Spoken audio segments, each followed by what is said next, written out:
Ya, bueno, buenos días para todos, para los presentes en la sala y para los que están conectados con Internet, o también para las diferentes personas que después se unen a este grupo a partir de la grabación. Y grabación que tal vez sepan, se puede siempre encontrar en la página web de la ANEL, tanto de la última charla como de todas, o de buena parte, por lo menos, de las anteriores. Bien, en primer lugar, espero que tengan un muy buen año, que ojalá les sea muy grato y que logren los objetivos que se han fijado.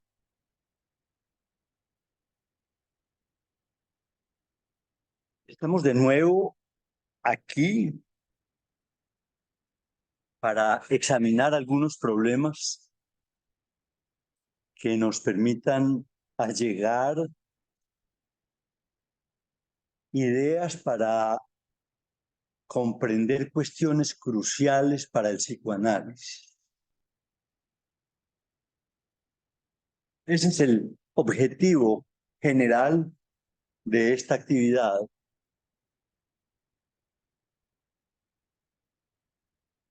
La última vez que trabajamos aquí fue hace ya cerca de 2 meses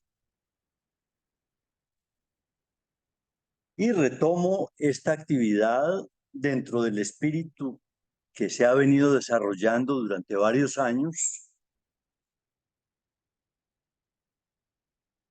tiempo en el cual hemos transitado por muy diversos temas y problemas. En la última vez, por ejemplo, tal vez lo recordarán algunos de ustedes, trabajamos especialmente sobre la relación entre la clínica y lo singular del sujeto, intentando, por ejemplo, mostrarles que ahí hay una paradoja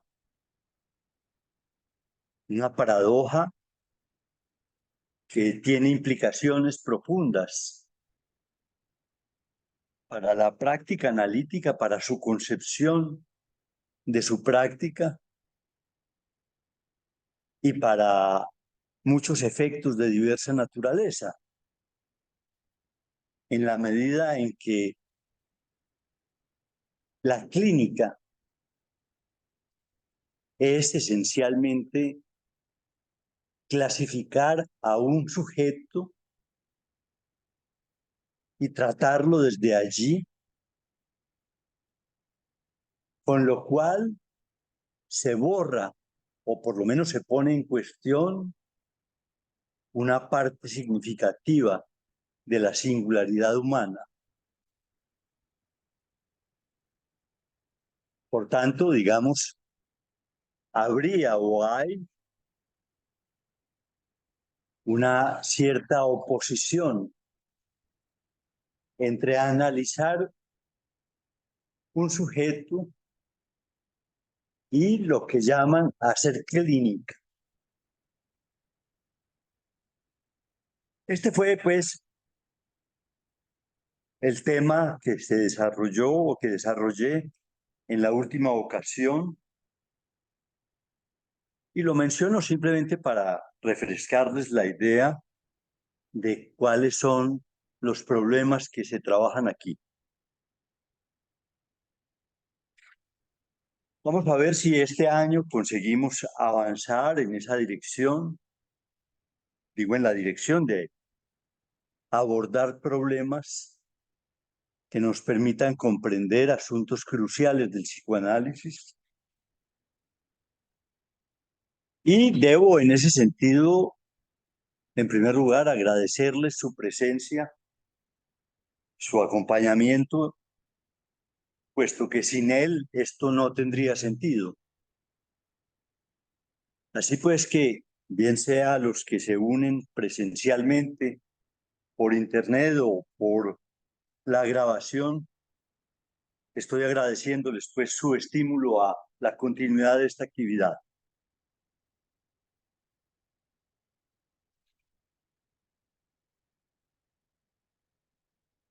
En el anuncio de la reanudación de esta actividad, a través de un anuncio que se difundió por diferentes medios, que quizás algunos de ustedes lo leyeron, es este. Decía que este año iba a tratar de cuidar siempre en poner el acento en problemas específicos y a partir de referentes concretos que nos permitan, de todas maneras, abordar problemas generales, pero que intentaría partir en muchas circunstancias de hechos muy específicos y bien definidos. Hoy voy a referirme particularmente a una novela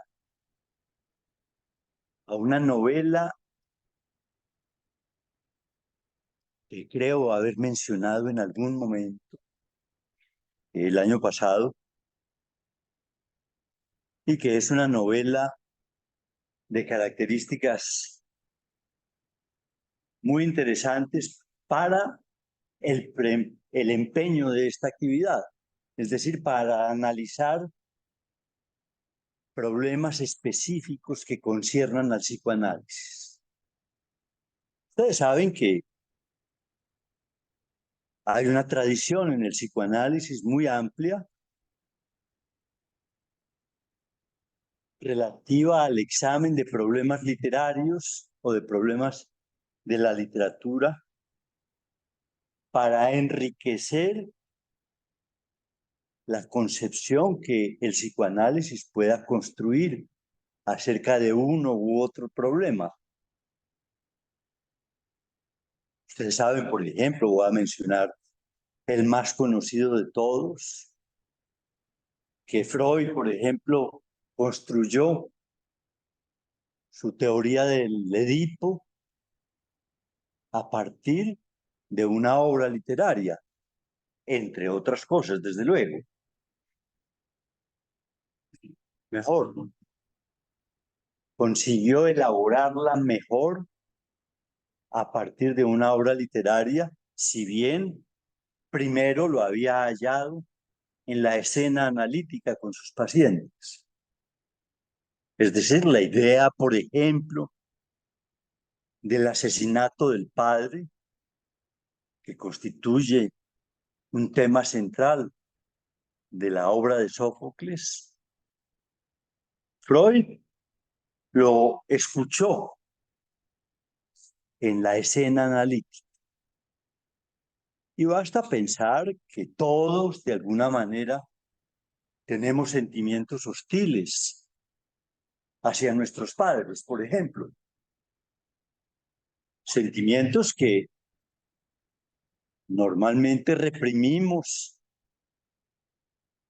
pero que construyen una parte significativa de nuestra subjetividad. El valor, pues, de la literatura para el psicoanálisis es muy profundo y muy amplio. Y luego de Freud, pues hay enormes elaboraciones y desarrollos sobre problemas muy diversos y continuamente el psicoanálisis sigue trabajando con problemas literarios o con creaciones literarias para enriquecer sus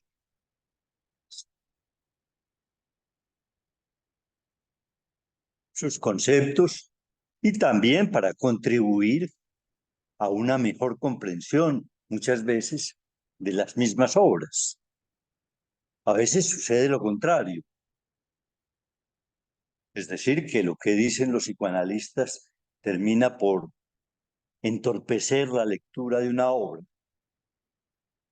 Bueno, esperemos que no nos suceda tal cosa y que por el contrario podamos enriquecernos con el abordaje de la novela que les propongo que examinemos, que es esta que se halla aquí. Puse los datos en el tablero, que se llama, pues, Yo serví al rey de Inglaterra, que es una novela escrita por el escritor checo de la República Checa, Boumil Raval. Boumil Raval. Un escritor que, para sorpresa mía, puesto que yo no lo conocía, sino lo vine a conocer el año pasado, es ampliamente conocido por los especialistas, especialmente en la literatura del siglo XX. Y me parece que el hecho es sorprendente, no porque yo tenga un conocimiento de la literatura muy amplio, sino porque al consultar con otras personas se sorprenden también con que Raval sea un autor de esas proporciones, es decir, considerado como uno de los grandes escritores del siglo XX, y que sin embargo tal vez entre nosotros, y ese nosotros es un poco amplio, sea un autor desconocido. Pero ciertamente es injustamente desconocido, hecho que me animó también a traerles a ustedes algunas ideas con relación a su obra, puesto que de esta manera les estoy invitando a que lo lean. Raval, para decirlo brevemente, es un autor extraordinario, es un gran novelista. Y creo que lo que dicen los especialistas de que es uno de los grandes del siglo XX dice mucho, porque la literatura del siglo XX, sabrán ustedes, es una gran literatura. Es decir, no basta pensar en Thomas Mann, en Kafka, en mil autores. La lista sería infinita para saber de qué estamos hablando. Y en ese sentido, Raval se halla, digámoslo así, con una expresión ciclística en el pelotón de la delantera. Raval, pues, es un gran escritor y vamos a ver si logro transmitirles algunas ideas que les anime a su lectura. Obviamente hay otras novelas magníficas también de Raval. Por ejemplo, aquí tengo otra que se llama Una soledad demasiado ruidosa, que es casi simultánea en su escritura a Yo servía al rey de Inglaterra, y que es una espléndida construcción acerca de la significación de la lectura y de el rescate de aquello que tendemos a olvidar y que merece no ser olvidado. Es una metáfora formidable. Permítanme que les cuente brevemente de qué se trata, a ver si se animan a leerla también. Es un tipo que trabaja en una prensadora de papel casi podríamos decir un obrero que prensa papel, a donde le llegan libros, entre otros, que son, digamos, para reciclar.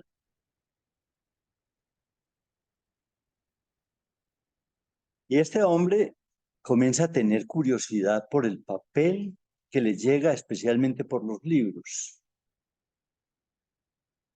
y comienza a extraer ocasionalmente y se lleva para su casa de vez en cuando un libro y comienza a leerlos. Y al cabo de un tiempo, y Raval en ese sentido describe con un brillo extraordinario la transformación subjetiva que implica la lectura.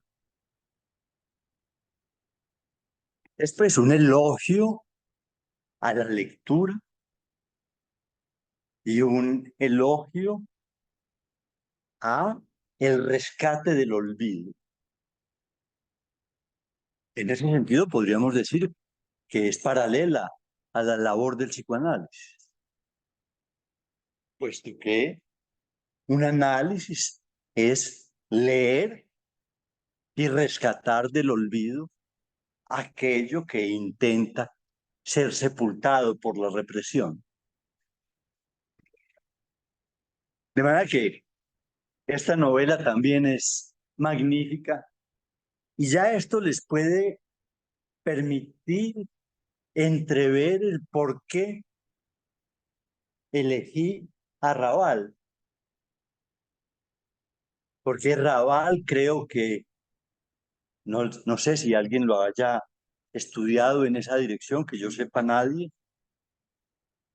es un autor que efectivamente es profundamente sensible a los problemas fundamentales de la subjetividad humana.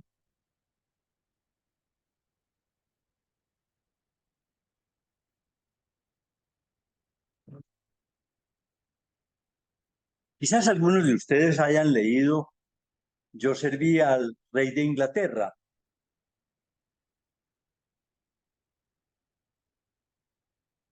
Si lo han hecho, permítanme recordarles algunas ideas o, si no lo han hecho, espero estimular su lectura por parte de ustedes.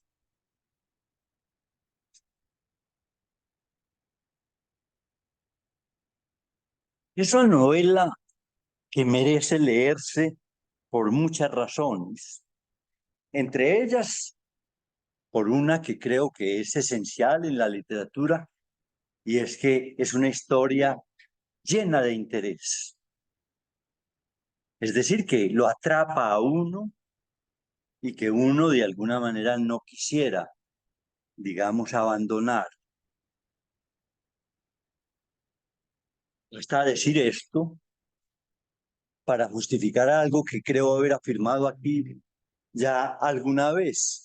Y con esto estoy diciendo algo importante para pensar el problema. Y es que un buen libro, cuando uno se interesa en él,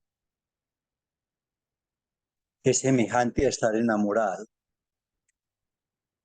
Es decir, uno quiere estar siempre ahí y quiere saberlo todo del otro y llevarlo a todas partes.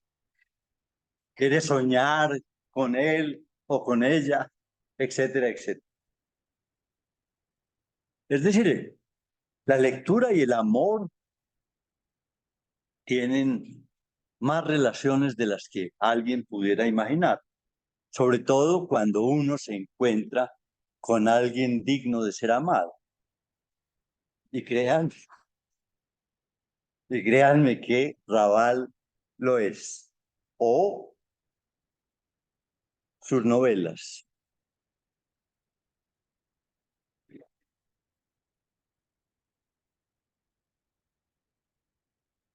Pero la novela no solamente, digamos, merece leerse por eso, sino por muchas otras razones. Por ejemplo, porque para nosotros, digamos, colombianos o latinoamericanos, veo que aquí está, por ejemplo, cosa que me alegra mucho saludarte, Raquel, que está desde México. Eh, para nosotros latinoamericanos, la cultura checa, creo yo, no sé si me equivoco, pero creo que es así. La cultura checa es una cultura relativamente ajena, sobre la cual difícilmente sabemos algo, a pesar, a pesar de que seguramente de una u otra manera tengamos proximidad con ella a través, por ejemplo, de otros escritores. Estoy casi seguro que todos ustedes han leído algo o mucho de Kafka o algo de Kundera. Hasta ya decir esos tres nombres, es decir, Raval, Kafka y Kundera, para decir que estamos ante una cultura que produce ese tipo de escritores. Y eso creo que lo podemos allegar de alguna forma también a través del estudio o de la lectura de la novela.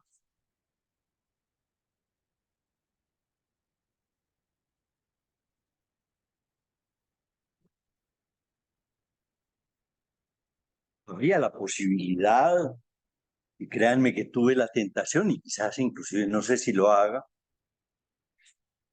de cotejar, por ejemplo, estos tres grandes checos, que son entre sí, sobre todo con Kafka, bastante distintos. Es decir, hay una mayor proximidad entre Raval y Kundera, pero no tanto con Kafka. Kafka, inclusive, ha sido criticado por los checos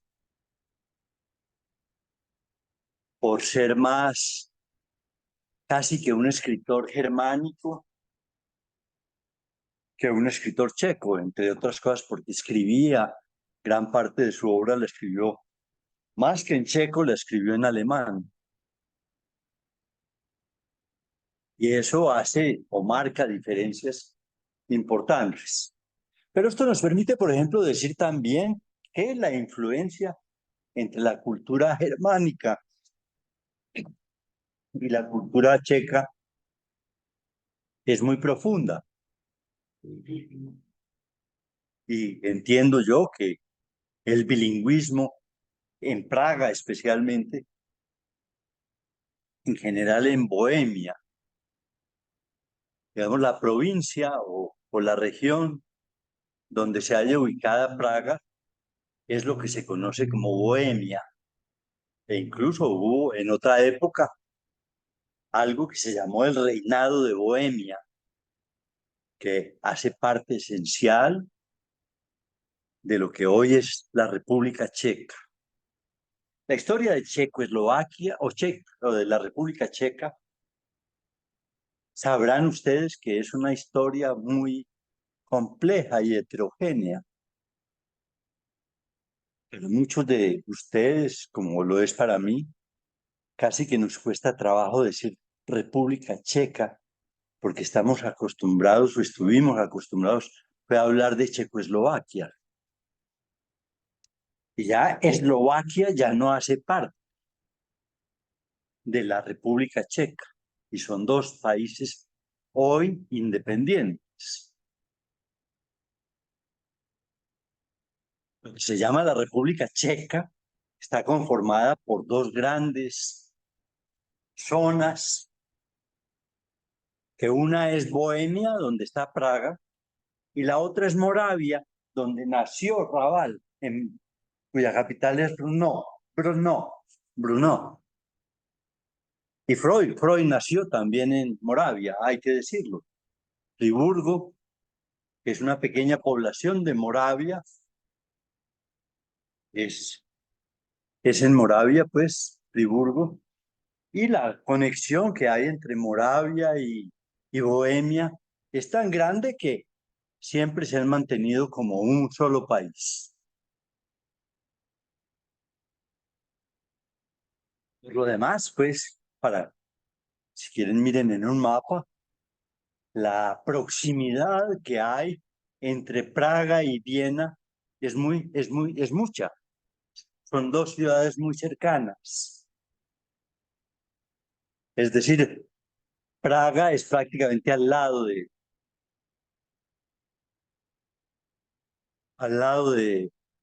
Viena, lo cual nos da un interés adicional para el estudio de este tipo de problemas. Ahora, yo nací, yo serví al rey de Inglaterra.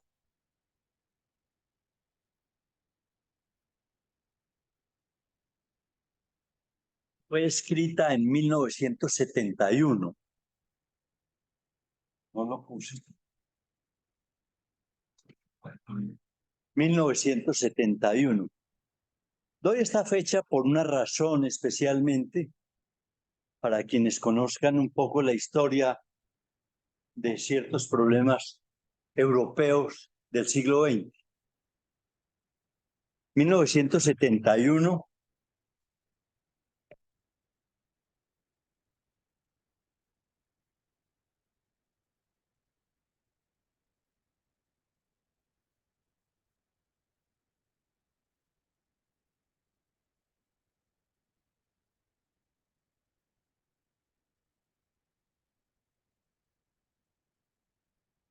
1971 es la fecha pues de la escritura de yo serví al rey de Inglaterra.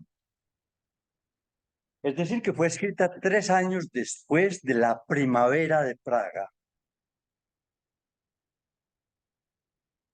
Permítanme contarles o recordarles qué fue la primavera de Praga. Que no es una anécdota en la historia europea, sino que es un hito en la historia, se podría decir, del mundo.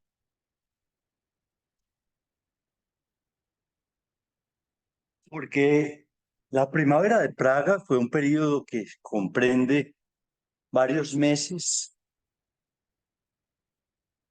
en la por entonces Checoslovaquia, en la que se puso en cuestión el régimen que regía en Checoslovaquia, es decir, un régimen estalinista, un régimen marxista-leninista-estalinista. Y fue puesto en cuestión durante varios meses, periodo en el cual hubo un florecimiento extraordinario de las artes y el pensamiento en Checoslovaquia, y que comenzó a producir unos efectos fundamentales, de los cuales algunos subsisten hoy en todo el mundo, pero especialmente en los países cercanos, especialmente en los países que tenían regímenes comunistas, como Hungría, por ejemplo, o como Polonia, u otros países, aún Rusia o la Unión Soviética de entonces.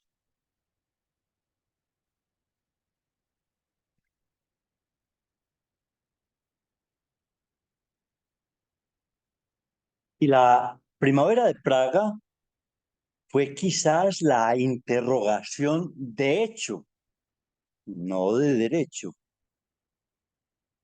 La interrogación de hecho más fuerte que se produjo en ese periodo de lo que podríamos llamar las concepciones políticas estalinistas. Y en ese sentido fue un periodo en el cual se comenzó a poner en cuestión una ideología que tendía en ese momento a llegar a ser casi que planetaria.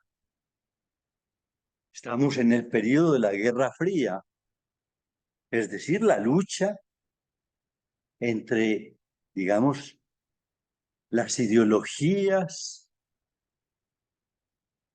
comunista y capitalista. Y la primavera de Praga es una luz sobre ese problema. Duró pocos meses, entre enero y agosto de 1968, y en agosto de 1968 entraron los tanques rusos a Praga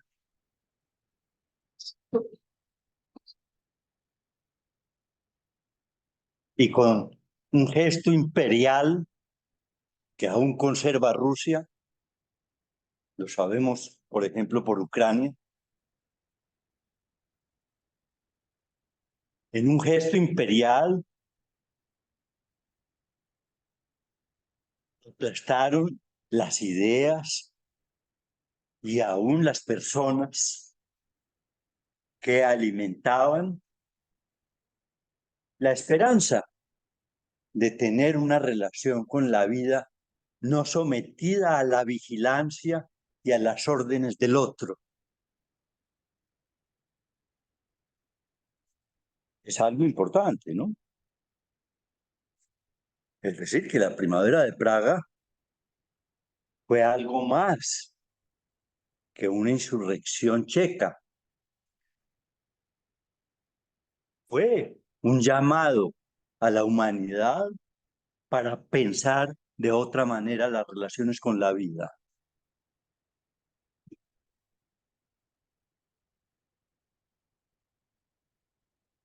Es decir, que yo serví al rey de Inglaterra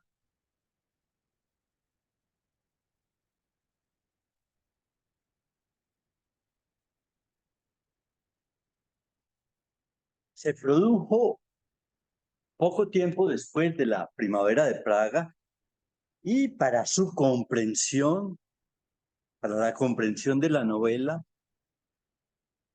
conviene tener en cuenta esos datos, porque efectivamente, digamos, la novela, si bien explícitamente tiene solamente alusiones breves, muy finas, muy inteligentes, en la que se muestra la enorme capacidad de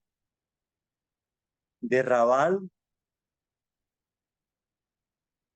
a los problemas políticos, pero uno puede entrever con estos elementos que está hablando del alma checa, si se quiere. Yo serví al rey de Inglaterra.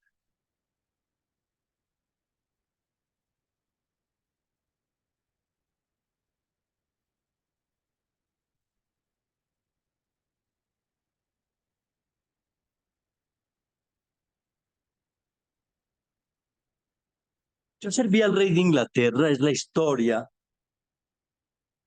especialmente de un hombre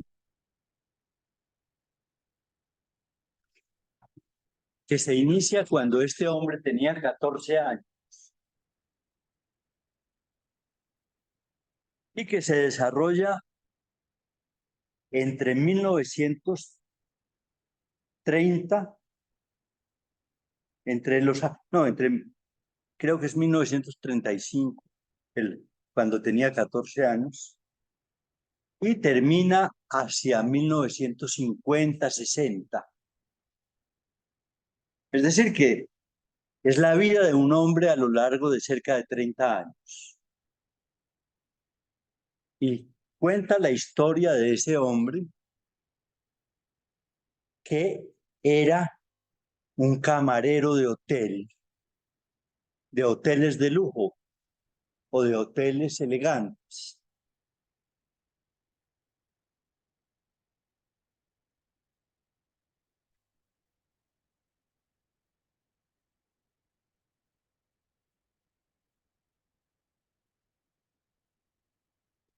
Trabajó toda la vida como camarero de hotel hasta un cierto momento en el cual realiza un sueño,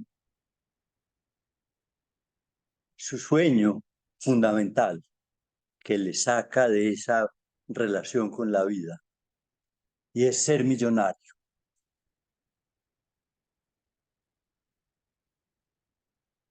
Habría mucho que decir sobre ese sueño de Jan, así se llama el personaje, Jan,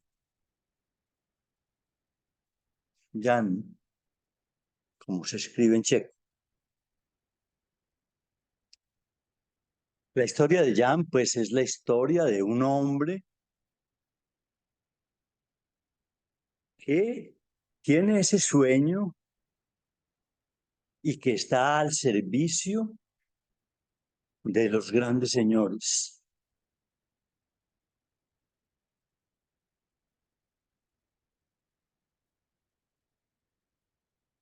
Ubiquen esa idea, porque es importante y es muy importante para entender el problema que me interesa destacar con ustedes.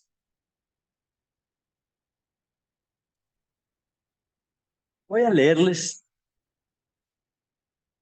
un pequeño fragmento del comienzo de la novela, de la primera página de la novela. Voy a leerlo completo en lo que me interesa que destaquemos de la novela. Dice así: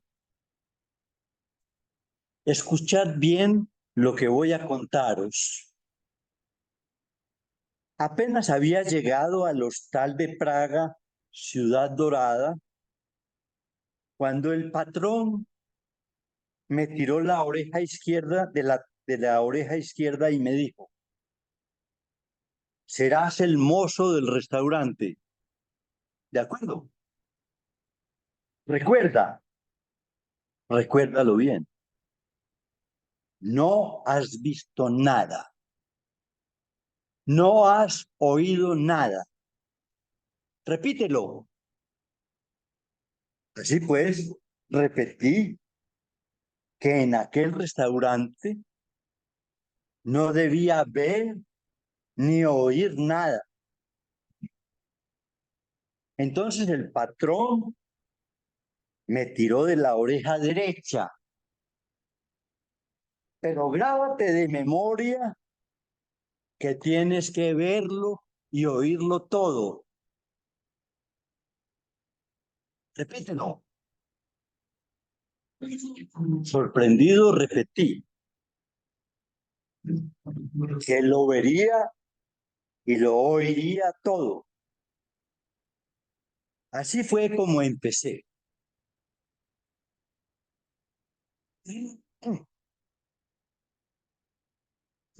Podría detenerme en esto, que como ven ya nos permitiría decir más de una cosa.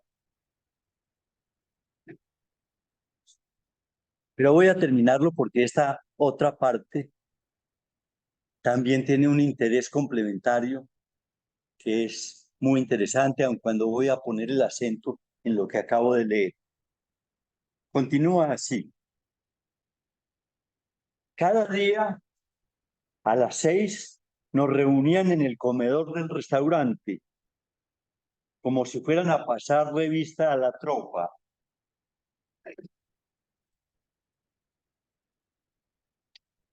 A un lado de la alfombra estábamos el maître, los camareros y yo.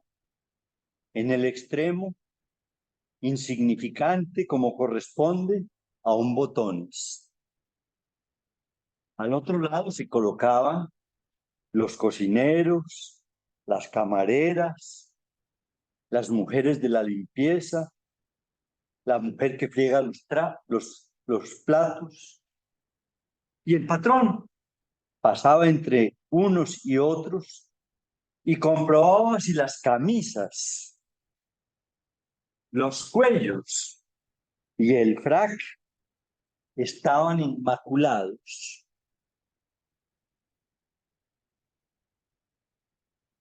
Que no les faltase ningún botón, que lleváramos los zapatos enlustrados. Se inclinaba para olfatear si nos habíamos lavado los pies. Y al fin decía: buenos días, señores, buenos días, señoras. Desde este momento no deberíamos hablar con nadie, etcétera, etcétera. Ven ustedes bien cuál es el ambiente que tiene la novela.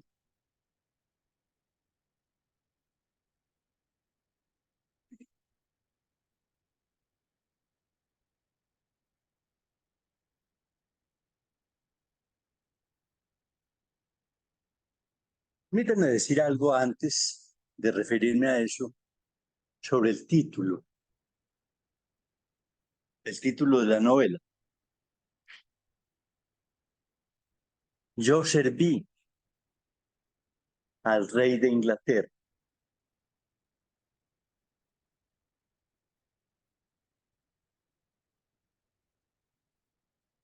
Es una frase que extrae Raval de la novela misma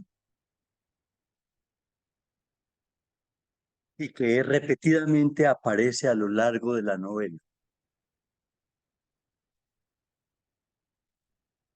Aparece para señalar diversos fines.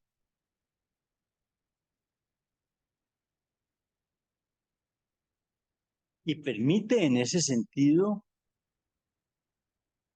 ver la extraordinaria habilidad literaria de Raval, que le hace decir a una frase, podríamos decir, cosas muchas veces enteramente distintas, sin cambiar la frase misma. Por ejemplo, ahora habla de la servidumbre, si se quiere aún de la posición servil. Yo serví al rey de Inglaterra. Pero dice en otros momentos: yo serví al rey de Inglaterra, que es lo contrario de una posición servil. Yo sé y me codié, si se quiere, con el rey de Inglaterra. Y sé que es hablar con un rey, lo cual implica que no solamente soy un siervo, sino que sé, por ejemplo, de los secretos del rey de Inglaterra.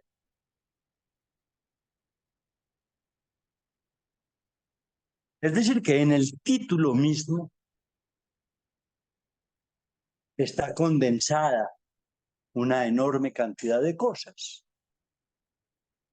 Y ustedes podrían preguntarse, en ese sentido, algo que la práctica analítica obliga a preguntarse, tanto como analistas o como analizantes.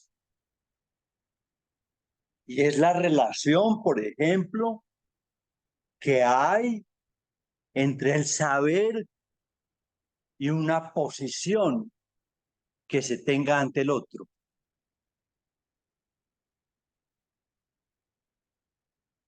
Porque yo serví al rey de Inglaterra quiere decir que yo sé algo. Y que ese saber dice algo de mi posición y dice algo de, por ejemplo, mis goces.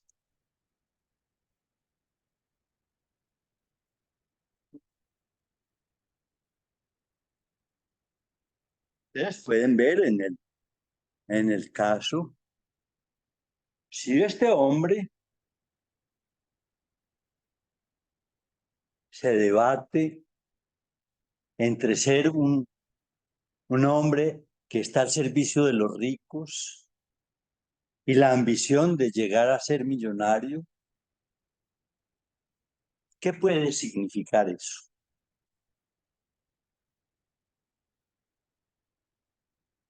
Es decir, podríamos decir que allí hay un ejemplo formidable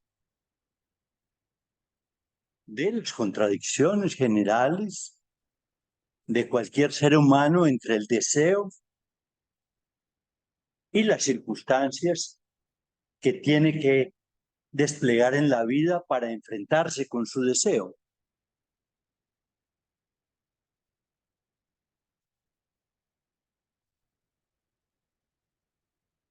Ahora bien,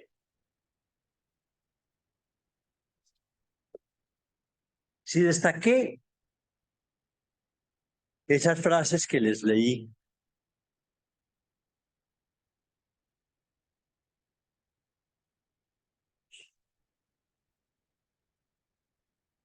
no debe ver ni oír nada,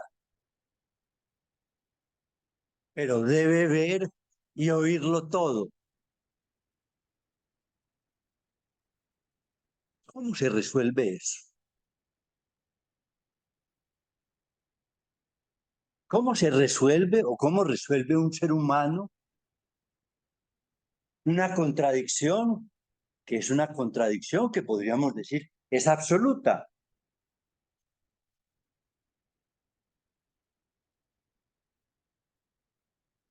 Pues se resuelve a través de un punto que voy a llamarla por ahora de esta manera,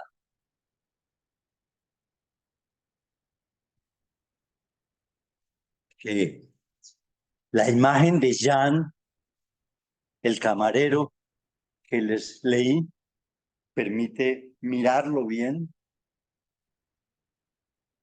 se resuelve a través de, digámoslo de esta manera, guardar las apariencias.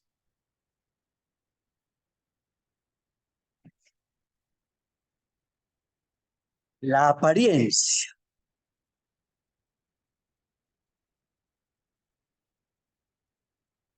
Es que la apariencia es un asunto decisivo.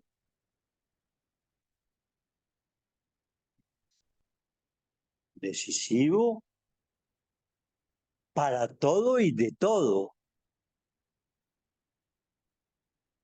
pero es decisivo para el ser humano. Yo no puedo presentarme ante el otro, por ejemplo, si no guardo ciertas apariencias. La mínima, si quiero salir a la calle me tengo que vestir, a riesgo de que me metan a la cárcel, que ya es una apariencia, el vestir simplemente. Y podríamos explorar alrededor del vestir, por ejemplo, todo lo que implica la apariencia.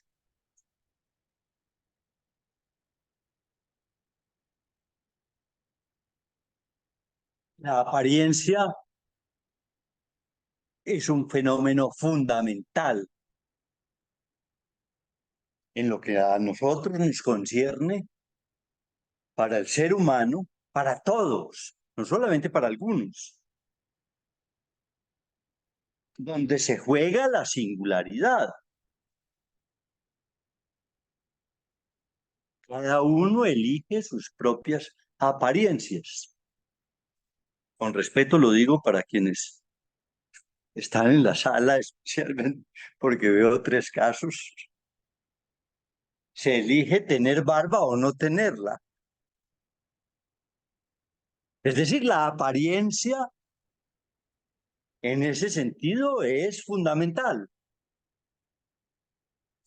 Y podríamos decir que alrededor de casi cualquier cosa que hagamos se pone en juego la apariencia.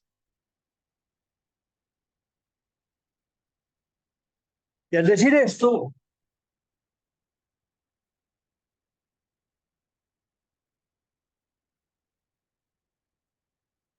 quiero decir que la novela Yo serví al rey de Inglaterra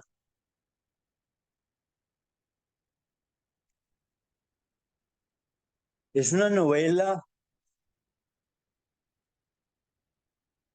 que es un examen de la apariencia, como lo pueden ver a partir de lo que les he dicho y leído. En ese sentido hay un gran acierto, a mi juicio, por parte de Raval al elegir un camarero de un hotel para examinar qué es la apariencia para un ser humano. Porque podríamos decir un camarero de hotel es ante todo alguien que tiene que guardar las apariencias. Si está bravo, tiene que decir que no. Su deber es otro, distinto a qué.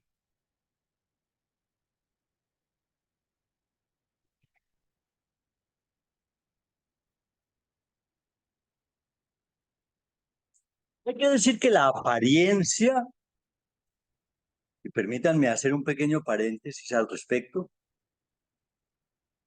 es un asunto decisivo en el orden de la vida y no solamente en el orden humano.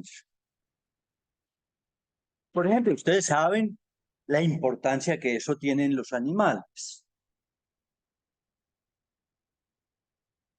Una cebra no lleva sus rayas simplemente porque es la moda entre las cebras usar rayas.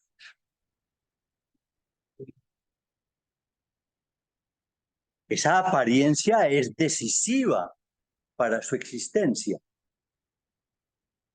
Sabrán ustedes que, por ejemplo, las cebras andan en manadas y son cazadas generalmente por fieras felinas que las persiguen. Y las cebras han encontrado una manera de defenderse muy especial, sabrán. Y es el correr confundiéndose entre ellas, con lo cual el depredador comienza a sentirse mareado ante las carreras de las cebras y hace que ellas puedan huir o simplemente el depredador abandone su empeño.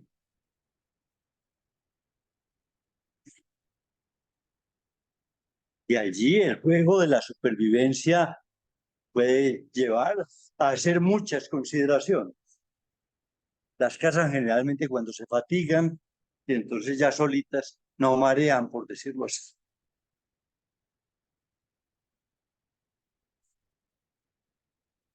Pero esto de la apariencia de las cebras, por ejemplo, se puede extender a todo el reino animal. Basta pensar inclusive en animales tan elementales como los insectos. Por ejemplo, entre nosotros hay un insecto que yo no sé cómo se llamará en México. Si, si por ejemplo, Raquel quiere contarme algo acerca de eso, me encantaría.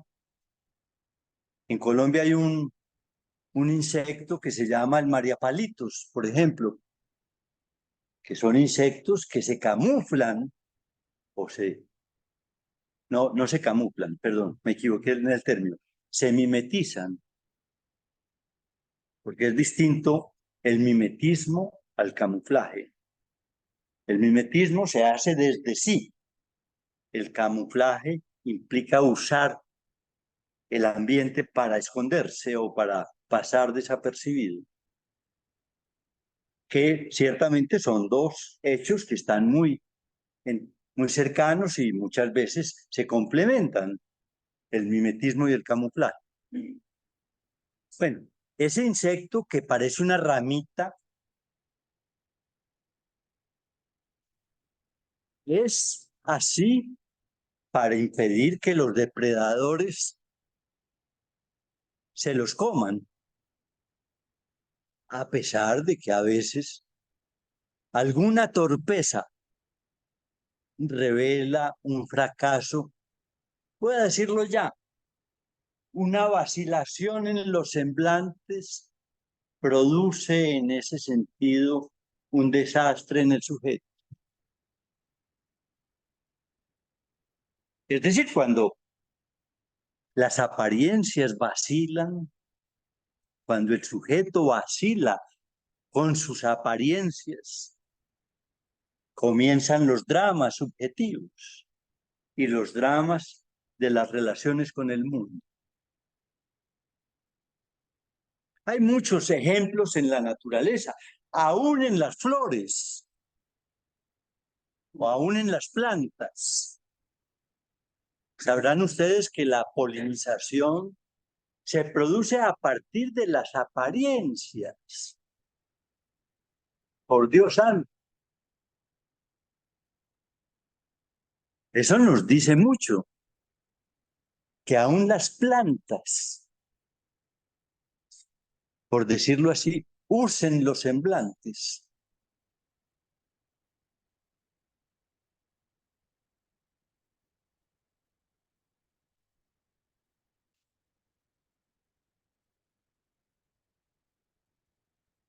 El problema, pues, del mimetismo y el camuflaje es un problema enormemente interesante, lleno de cosas muy valiosas. Si alguien quiere estudiar eso más allá de la biología, que en la biología obviamente hay estudios muy especializados al respecto, les voy a recomendar algo que tal vez lo he mencionado en alguna ocasión aquí, no sé, pero les voy a comentar, a mencionar algo que es muy interesante.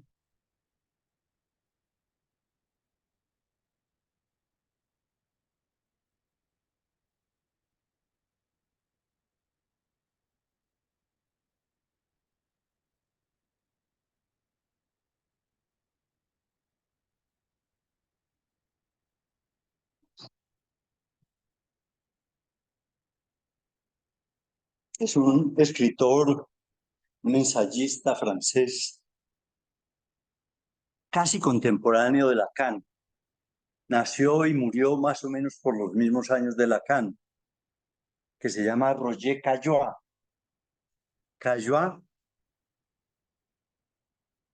es un ensayista que se interesó por este problema muchísimo, por el problema de las apariencias, del mimetismo, del camuflaje, y que escribió, entre otras cosas, es el único libro que yo he leído de él, un libro que se llama Medusa y compañía,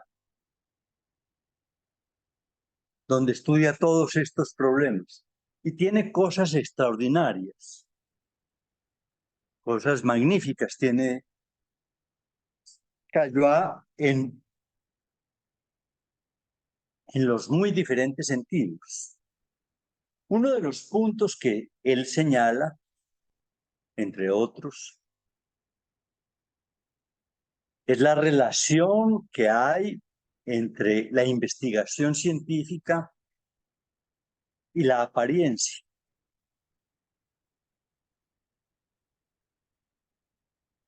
Y cómo la ciencia, en cierto sentido, progresa, dice Caillois, a partir de dejar caer ciertas apariencias.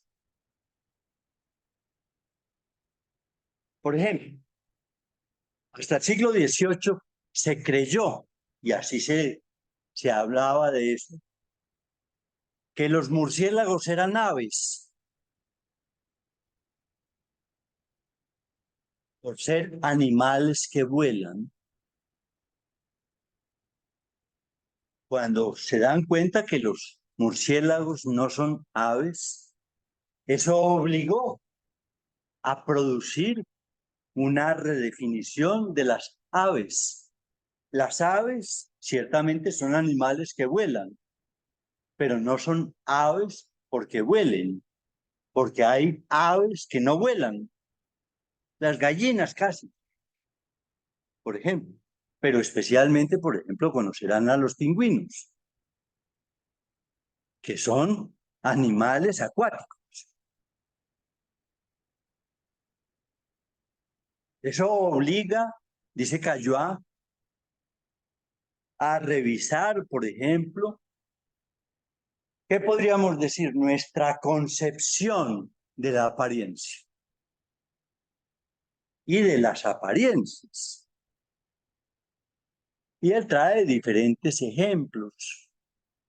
Por ejemplo, dice que también hubo un tiempo en el que las ballenas eran consideradas peces. Hoy sabemos que son mamíferos, que se clasifican como cetáceos, y que no por vivir en el agua y tener aletas son peces. Lo cual impone, pues, revisar nuestra concepción de qué es un pez. En ese sentido, pues, les invito, si tienen posibilidad de acceder a ese libro, acceder a Roger Caillois. Tal vez en internet se puedan conseguir algunos textos de él, o por lo menos referencias a su obra, y avanzar en la comprensión del asunto del cual nos ocupamos. Como ven ustedes, pues, el problema de la apariencia es un problema muy complejo y que no se puede asumir a partir de esa expresión bobalicona que circula en tantas partes que dice, esos son simples apariencias. La apariencia es un asunto mucho más complejo de lo que se cree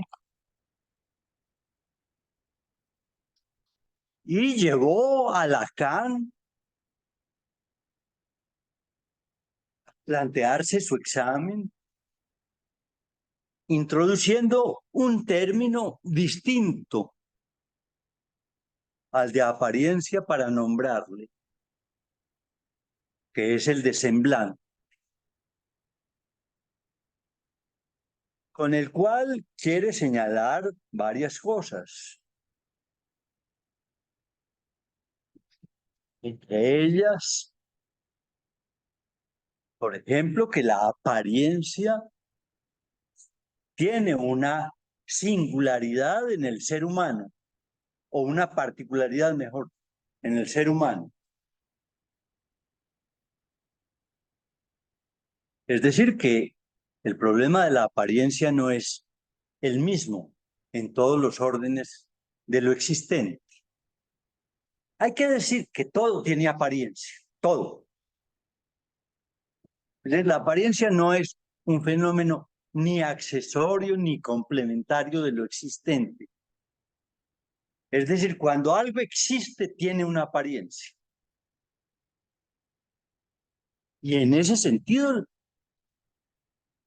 podemos decir que convenía darle una especificidad a su estudio en el orden humano. Por lo cual, Lacan ideó la idea de introducir el concepto de semblante. Es decir, que el estudio del semblante apunta a señalar la forma en que el sujeto usa la apariencia. ¿Qué goces están en juego en cada apariencia? ¿Cuáles son las significaciones que tiene en un sujeto su apariencia?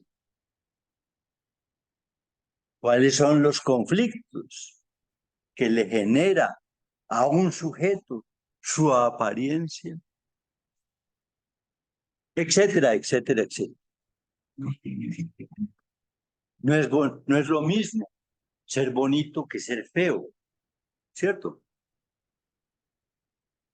No es lo mismo ser alto que ser bajito, etcétera, etcétera, etcétera. Así pues que Lacan concibió y construyó la idea de que convenía crear un concepto específico para hablar de eso en el orden humano y propuso el concepto pues de semblante. Esa es la definición mínima que podríamos decir de qué es el semblante. Ahora bien,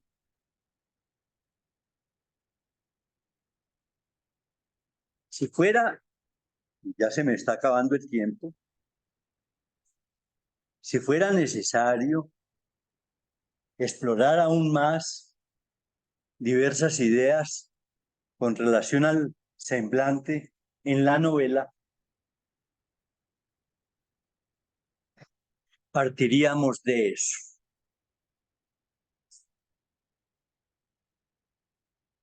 Y allí ustedes pueden ver la pertinencia de la iniciación de la novela.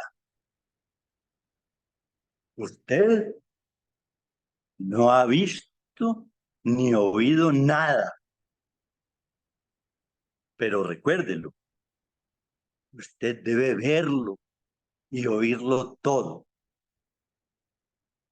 ¿Qué es el semblante entonces? Es una manera de relacionarse con lo real. Es una solución que el sujeto construye para resolver sus relaciones con su real, sea cual sea. Podríamos estudiar, por ejemplo, tal vez inclusive lleguemos a decir aquí algo al respecto. Un caso casi que paradigmático al respecto, que es el estudio, por ejemplo, de los transexuales. Para quienes el problema de la apariencia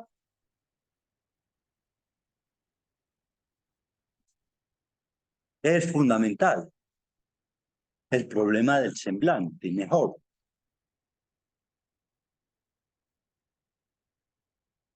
Él sabe que no es mujer. Es más, inclusive no quiere renunciar a tener su órgano genital masculino. Sin embargo, quiere tener un semblante de mujer. Porque quiere, en ese sentido, darle a su semblante el lugar que le permita gozar. Podríamos entonces decir que el semblante es un medio de goce. Todos nosotros, con nuestros semblantes, encontramos un modo de gozar. Y en ese sentido está al servicio del goce el semblante.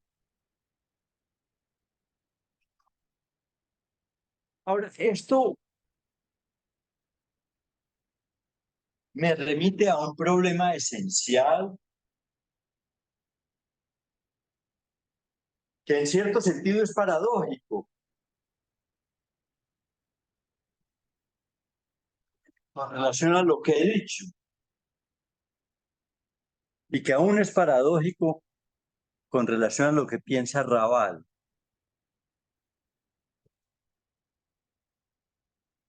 Voy a decirlo brevemente. Y es la oposición que existe o que parecería existir, mejor. Voy a decirlo por ahora, primero así, después lo diré de otra manera, entre la apariencia y la autenticidad. Autenticidad.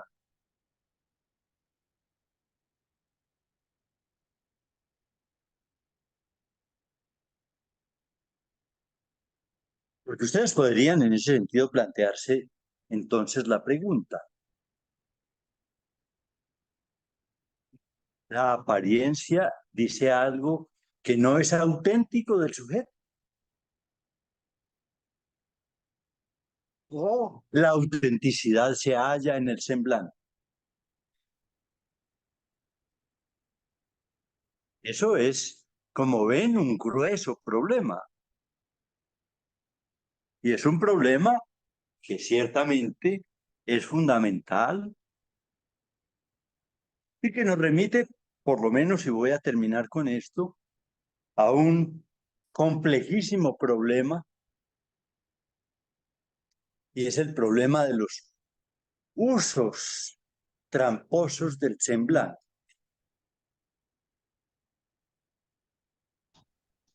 lo que Lacan llamó los falsos semblantes. Yo quiero presentarme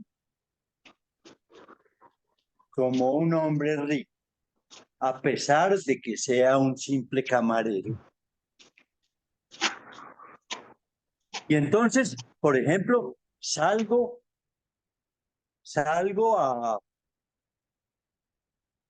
la calle, a pesar de ser un simple camarero, y dejo caer descuidadamente monedas cuando camino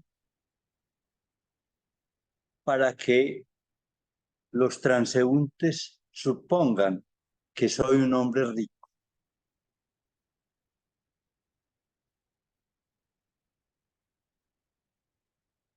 Ese quizás sea un ejemplo un poco, digamos,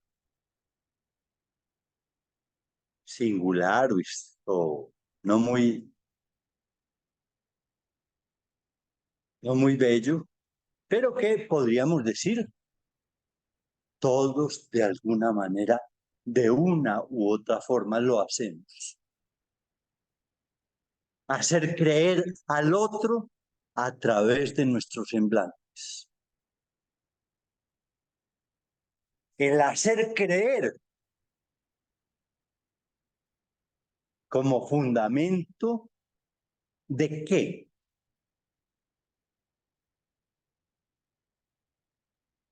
Bueno, dejemos por hoy ahí y les espero el 3 de febrero. Y a pesar de que no era mi idea, tengo la impresión de que hemos abierto un problema que nos puede permitir hablar un poco de días sobre este asunto. Espero que se justifique que lo hagamos. Les agradezco mucho su presencia, tanto a quienes están en la sala como a quienes se han conectado a través de internet como a quienes escuchen la grabación y espero pues que nos encontremos de nuevo el 3 de febrero. Gracias, hasta pronto.